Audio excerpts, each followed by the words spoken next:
ईश्वर प्रेम की आधारशिला है। जिन लोगों के भीतर ईश्वर प्रेम होता है, उनके भीतर का रास्ता अपने आप साफ होने लगता है। जैसे कोई यात्री अपना मार्ग कंकड़ पत्थरों से मुक्त कर उसे चिकना और स्वच्छ बनाता है, वैसे ही भक्त अपने मन को संकुचित विचारों, भ्रमों और पाखंड को दूर कर देता है। भक्ति पथ पर चलने वालों में एक स्वाभाविक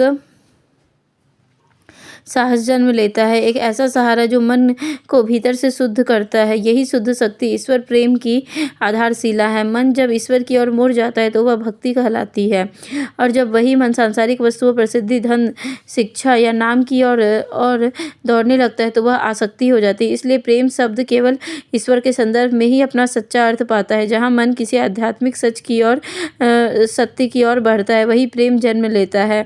ईश्वर की ओर बहने वाली यह निरंतर मानसिक लहर मनुष्य की श्रेष्ठ उपलब्धि है। ऐसा भाव केवल मानव मन ही विकसित कर सकता है, क्योंकि उसमें विशालता और गहराई दोनों है। भविष्य में विज्ञान की प्रगति के साथ संभव है कि मनुष्य के निकट रहने वाले कुछ अन्य जीव भी ऐसे ऊंचे मानसिक स्तर पर पहुंच सके।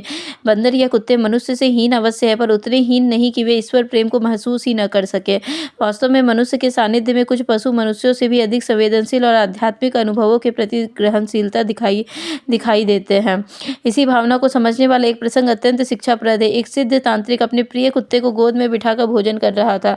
वह कुत्ता कीर्तन सुनने पर उल्लास से नाचता था और उसकी संवेदनशीलता देखकर लगता था कि वह कई मनुष्यों से अधिक विकसित है। उसी समय ज्ञान मार्ग का एक साधक वहां से गुजरा और उन्हें एक ही थाली से खाते देख घृणा से चिल्लाया, कितना घिनौना है।